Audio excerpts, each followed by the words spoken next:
Kembali lagi di Midnight Live. Mania mana suaranya? Baik pemirsa, dan di segmen kali ini kita akan menghadirkan Ekspresinya mana itu? Siapa ini? Pelukis ya? Sutradara dong. Oh, kirain pelukis. Masa pelukis? Aduh. Ya, kalau, ya. Anda ambil. Kalau sutradara berarti punya film dong? Punya, ini naskahnya udah saya bikin nih. Oh. Tuh, naskahnya udah saya bikin. Apa filmnya apa? Ini bercerita tentang seorang pemuda yang tidak pernah ingkar dalam membantu teman-temannya lulus sarjana. Apa itu judul filmnya? Janji Joki ini udah saya bikin. Ya. Janji Joni. Nah ini kan versi saya Janji Joki. Ini film budget murah kok, efisien saya. Efisiensi? Efisiensi. Sutradaranya saya, pemainnya saya, editornya saya, kameramen saya. Ya. Semuanya saya pokoknya. Film apa vlog? Ya kan di YouTube juga tayangnya. Ya udah deh, daripada kita ngobrol ngalur ngidul kayak begini, mending kita undang nih salah satu sutradara terbaik di Indonesia. Oh, siapa itu dia? Siapa dia ya? Ini dia, kita sambut ya, Mas Joko Anwar. Terima kasih. Selamat datang. Terima kasih, Mas Joko Anwar. terima kasih Sudah menyempatkan waktunya di Midnight Terima kasih Live. sudah diundang. Iya, congrats sekali lagi, hari ini Terima kasih. rilis Pengepungan di Bukit Duri ya. Kita harapkan filmnya sukses nanti. Iya, amin. Amin. Oke. Kalau lawan dia Pak saya ngeri deh. Mending saya cabut aja deh. Enggak, Mana? kayaknya lebih convincing dia. Ya udah deh, gue pulang aja deh. Oh Ya, jangan, jangan. jangan. Ya. Mau kemana? Nyari modal ke PFN. Mengapa selalu aku yang mengalah? Ya, oke deh. Kita tepuk tangan sekali lagi untuk Mas Joko Anwar. Silakan duduk. Apa kabar? Baik, Mas Mas Joko Anwar. Apa Luar kabar? biasa. Sehat saya. Aduh, Kenapa? Kok gelisah sih? sudah lama banget pengen diundang ke sini. Ah, masa? Setelah gue tonton terus. Ini programnya baru 2 bulan kok. Oke, sekali lagi congrats Mas Joko Anwar. Terima kasih, Reza. Hari ini tanggal 17 April film Pengepungan di Bukit Duri rilis. Banyak yang nggak tahu nih ya, ini fakta menarik. Apa tuh? Mas Joko Anwar ini ternyata lulusan ITB. Jurusannya Aeronautical Engineering. Yes. Ngerti nggak Aeronautical Engineering? Harusnya bikin pesawat tapi bikin film box office. Yeah. Jadi kuliah dulu hanya cari ijazah atau gimana nih? Cari ijazah tapi asli. Ya. Memang ya memang sekarang lagi rame ya, ada yang nggak asli. Katanya palsu, tapi asli ya. Asli. Hilang tapi. Ya. Cek lagi di lemari kali ada. Jadi kenapa bisa dari Aeronautical Engineering akhirnya memilih film? Kalau sebagai mata pencarian? aku dulu sebenarnya kepingin masuk sekolah film, tapi ternyata sekolah film itu mahal pada waktu itu ya. Sehingga aku memutuskan untuk masuk ke ITB karena ada ekskul bikin film untuk mahasiswa gitu. Gara-gara ekskul itu masuk ITB? Tapi nggak keterima juga ada ekskul itu. Kok bisa? Bodoh kali. Wah, masuk ITB loh, ini orang pinter loh, cerdas. Karena pada waktu itu aku nggak mau ngikutin arahan untuk di ospek dulu untuk masuk ke ekskul, dan aku menolak untuk itu, jadi nggak masuk aja. Akhirnya setelah itu? Akhirnya lulus dengan cepat aja. Akhirnya aku melamar ke PH banyak seluruh Indonesia, tapi nggak ada kepilih. Akhirnya aku jadi wartawan, ketemu sama orang-orang film, dan akhirnya aku berhasil menunjukkan skenario aku ke beberapa orang film gitu, dan akhirnya masuk ke dunia film setelah itu. Wow, jadi di momen apa itu akhirnya Mas Joko Anwar memutuskan untuk berkarir di dunia film, atau film apa yang membuat Mas Joko Anwar akhirnya seperti ini? Aku dulu waktu kecil banyak nonton film, tapi ada satu film yang membekas banget. Judulnya Pengabdi Setan.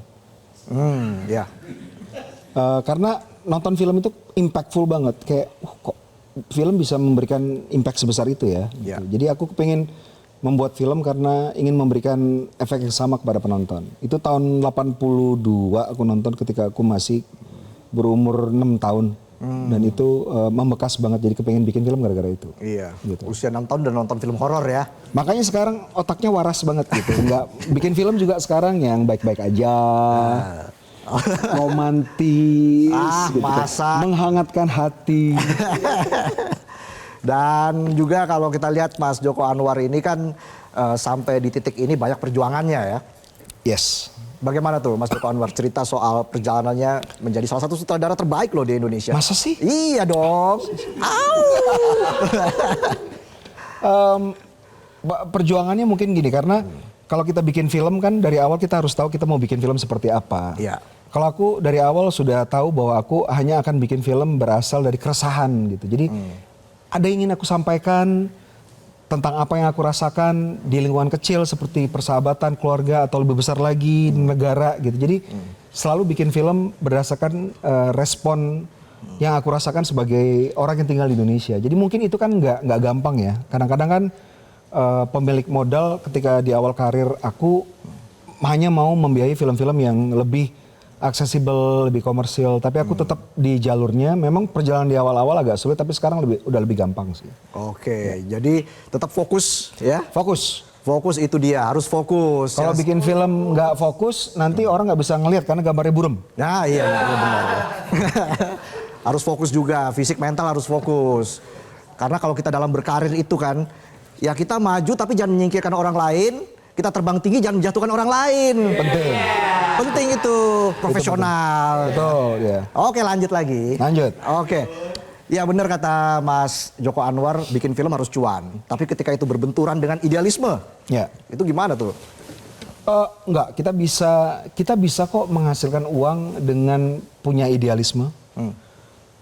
Kita mau bikin film apa aja, kan aku juga kalau bikin film sebenarnya selalu ada real intent, kayak ada sesuatu yang ingin disampaikan. Tapi filmnya itu diceritakan dalam genre yang aksesibel buat masyarakat. Misalnya ketika aku bikin film horor, sebenarnya bukan film horornya yang menjadi highlight, tapi misalnya kayak Pengabdi Setan gitu ya. Pengabdi Setan kan tentang seorang perempuan yang merasa bahwa dia hanya akan dianggap sebagai perempuan seutuhnya kalau misalnya dia punya keturunan, sehingga dia bersekutu dengan external forces supaya mendapatkan keturunan. Ini kan ceritanya real intent terjadi gitu di Indonesia. Jadi walaupun genre-nya horor, tapi ceritanya itu cerita yang memang relevan dengan Indonesia. Iya. Gitu. Sampai saya juga nggak bisa tidur itu. Bisa nonton Pengabdi Setan ya. Kenapa? Terngiang-ngiang Mas Joko Anwar. Apanya? Apalagi suara belnya itu. suara bel. Aduh. Padahal tukang sekoteng lagi lewat. Tapi saya nggak bisa tidur deh pokoknya. Aku bawa kok sekarang ini. Aduh jangan. Oke nih kita bicara sekarang soal film yang rilis hari ini, Pengepungan di Bukit Duri. Luar biasa. Ini persiapannya berapa lama Mas Joko Anwar? Skripnya sendiri sudah selesai tahun 2007. Baru diproduksi 2024 jadi 17 tahun.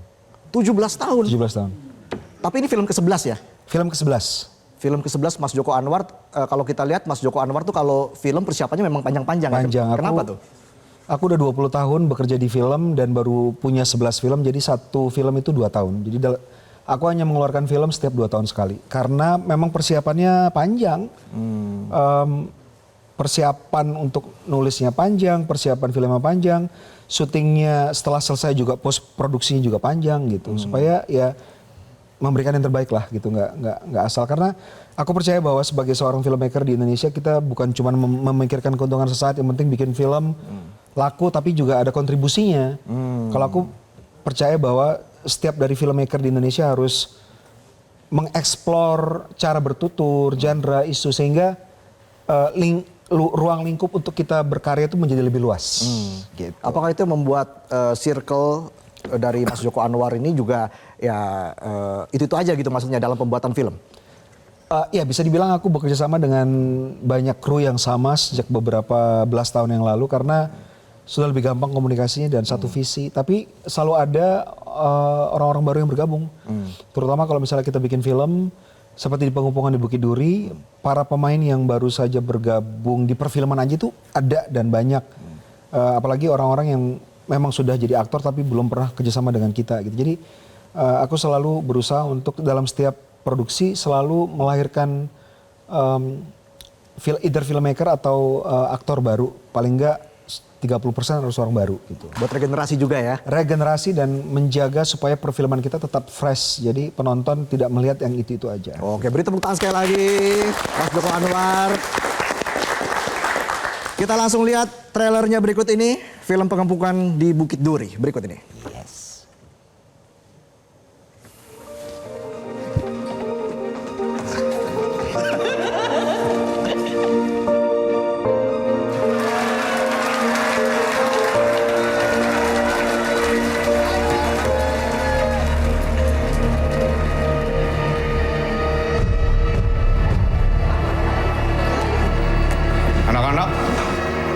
Hari ini sekolah diliburkan. Ada kerusuhan. Dimulai setelah terjadi percekcokan kecil yang kemudian meluas ke seluruh penjuru kota.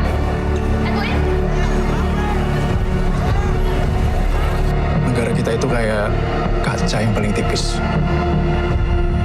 Saudara, seperti yang Anda saksikan, di belakang saat ini keadaannya sangat kacau dan tidak bisa lagi dibedakan.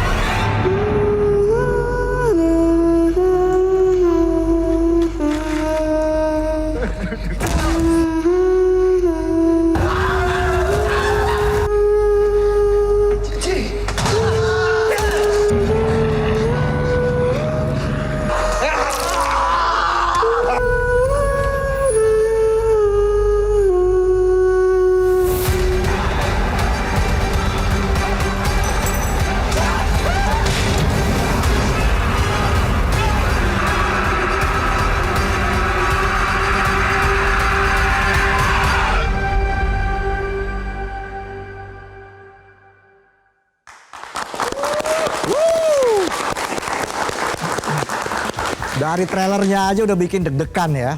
Gimana kalau kita nonton nanti di bioskop ya. Jangan lupa harus saksikan film ini karena katanya seru banget. Ada yang bilang ini film lebih horor dari film horornya Mas Joko Anwar. Gimana itu coba? Tapi ini kan settingnya fiksi. Ya. Inspirasinya dari mana ini? Sampai ada juga yang mengira ini based on true story loh. Kalau terinspirasi dari real life incidents yang pernah terjadi di Indonesia, tapi film ini kita masukkan sebagai peringatan. Jadi kalau misalnya kita nggak berubah, kita tetap intoleran, kita tetap tidak memprioritaskan pendidikan sebagai sesuatu yang sangat penting dalam kehidupan kita berbangsa dan bernegara. Kita tetap tidak aware bahwa ada banyak sekali budaya yang sekarang menggerogoti masa depan kita, termasuk budaya kekerasan, budaya korupsi. Kita akan menuju ke sebuah tempat 2 tahun lagi, tahun 2027 yang ada dalam film ini yang sangat kacau banget gitu. Oke, jadi jangan-jangan tahun 2027 di film ini tahun 2027 digambarkan Indonesia gelap lagi. Yeah. Aum. Au. Oh, kurang panjang ya? Nggak. Au.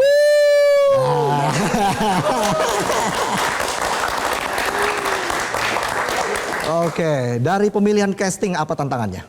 Tantangannya harus yang terbaik. Jadi mereka yang terpilih untuk memerankan setiap karakter di Pemumpungan di Bukit Duri itu mengalahkan puluhan kandidat. Dan kita kepingin mereka bukan cuma jadi karakter yang, bukan jadi aktor yang memerankan karakter, tapi memang orang-orang yang memang punya concern yang sama gitu. Jadi orang-orang yang memerankan karakter-karakter di Pemumpungan Bukit Duri, mereka juga adalah orang-orang yang memang memiliki keresahan gitu.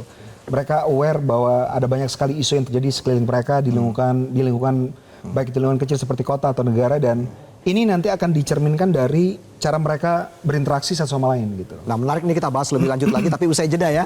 Ya. Kami akan kembali saat lagi, tetaplah di Midnight Live. Kembali lagi di Midnight Live. Iya, senang sekali Mas Joko Anwar bisa kembali ke Metro TV. Apalagi sih kaget-kaget dari tadi. Kata aja. Ya, tadi Bu Rasa nanya mulu, netizen juga mau nanya ini. Oh iya. Saya lihat belakang nih. Ada berapa pertanyaan sih? Total ada ratusan, cuman saya ambil 2 aja ya. Jauh banget selisihnya. Ya, apa-apa ya. Oke, kita mulai dari yang pertama. Dari @bagasramdan_ramadan25. Ini pertanyaannya cukup unik nih. Apa yang membuat Pak Joko Anwar tidak menggunakan kata action pada saat syuting film? Sebagian. Jadi setiap sutradara itu kan punya approach tertentu untuk bisa mendapatkan acting yang paling organik dari pemain ya.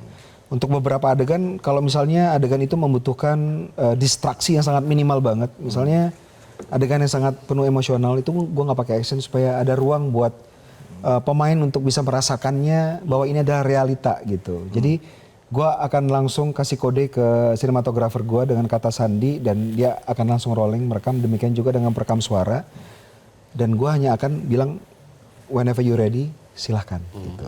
Jadi Udah tahu semua itu ya pemain. Udah tahu semua, udah tahu semua. Sandi khusus nih ya, bukan sandi Morse ya. Lama. Lama ya. Pertanyaan kedua. Yang kedua ada dari @dikala Anda menonton TV. Bang Jokan, kalau boleh saya tanya nih ya, apakah Bang Jokan tertarik buat bikin film yang menggambarkan dunia perpolitikan Indonesia? Udah pernah. Udah pernah, tapi gue lebih tertarik untuk menggambarkan dampaknya ordinary people gitu. Jadi gue pernah bikin film beberapa, misalnya Kala, kemudian film A Copy of My Mind yang bercerita tentang seorang perempuan yang pekerjaannya facial di salon murah dan seorang laki-laki yang pekerjaannya pembuat subtitle DVD bajakan, dan kayaknya nggak ada hubungan sama politik, tapi ternyata apa yang terjadi di dunia politik itu ada impactnya ke mereka. Demikian juga dengan pengepungan di Bukit Duri, kan terlihat ini adalah konflik horizontal, tapi itu struktural karena latar belakangnya kita tahu bahwa setiap insiden konflik horizontal itu adalah akibat dari memang ini terasa dibiarkan atau malah dirawat gitu. Jadi impactnya ke orang biasa. Filmnya film politik tentang struktural, tapi impactnya ke manusia biasa yang lebih tertarik gue sampaikan gitu. Oke, dan tentunya menonjolkan bagaimana aksi rasisme dan juga perundungan masih banyak terjadi di Indonesia. Betul, ya budaya kekerasan. Oke, budaya kekerasan itu ya. Tapi gue memang pengen banget bikin film politik yang lebih blatant lagi tentang memang ya politikusnya gitu. Karena gue ada satu film yang gue cinta banget, judulnya Wag the Dog. Wag the Dog ini tentang bagaimana politikus memanipulasi media. Waduh. Itu sebelum banyak politik yang berbicara, film politik yang berbicara tentang manipulasi media, mereka yang sudah membuat Wag the Dog itu bagus banget. Oke, terakhir apa harapannya untuk film Pengepungan di Bukit Duri dan apa yang menjadi edukasi untuk masyarakat dari film ini? Pengepungan di Bukit Duri ini adalah sebuah film yang dimaksudkan sebagai pemantik percakapan. Sangat gampang untuk diikuti dan bisa dibilang, gua mungkin akan terlalu jauh bilang bahwa film ini enjoyable karena dari segi performance, dari segi technicalities, visualnya, sound design itu sangat imersif banget. Jadi kita merasa berada di dalam keadaannya gitu, insiden dan situasi yang ada dalam film tersebut. Tapi film ini dimasukkan untuk pemantik percakapan bahwa ada banyak sekali hal-hal yang terjadi di negara kita yang membuat kita harus sadar bahwa kita sedang tidak baik-baik saja. Jadi kita bisa melihat diri kita dalam film ini. Jadi mari kita lihat diri kita dan kita mulai percakapan dengan sesama kita untuk bisa kita pikirkan what can we do untuk lebih maju dari sekarang. Pengepungan di Bukit Duri tayang hari ini 17 April 2025. Boleh tepuk tangan sekali lagi. Baik, dan itulah tadi sajian kami di Pintar Live ya. Yoi. Tong, akhir kata, saya Valentinus Reza. Saya Otong Setiabudi. Dan saya tentunya Joko Anwar. Mas Joko Anwar. Thank you Om Joko. Thank you. Sekali lagi Thank you, sudah Joki. bergabung. Janji. Joki. Iya. Udah ke PFN tadi ya? Udah ke event. Ketemu Tapi nggak? Ketemu mengalah, saya selalu mengalah. Oh sama lah. Belum dapat modal. Belum dapat modal. Ya, semoga nanti dapat modal ya. Lewat gua dong, kan teman gua. Oh. Gabung nggak? Enggak. Beda circle. Ya udah. Udah nggak usah dibahas lagi. Iya, iya. Oke. Sampai jumpa para Sampai penonton jumpa. dan juga Aumania. Terima kasih sudah menyaksikan Midnight Live.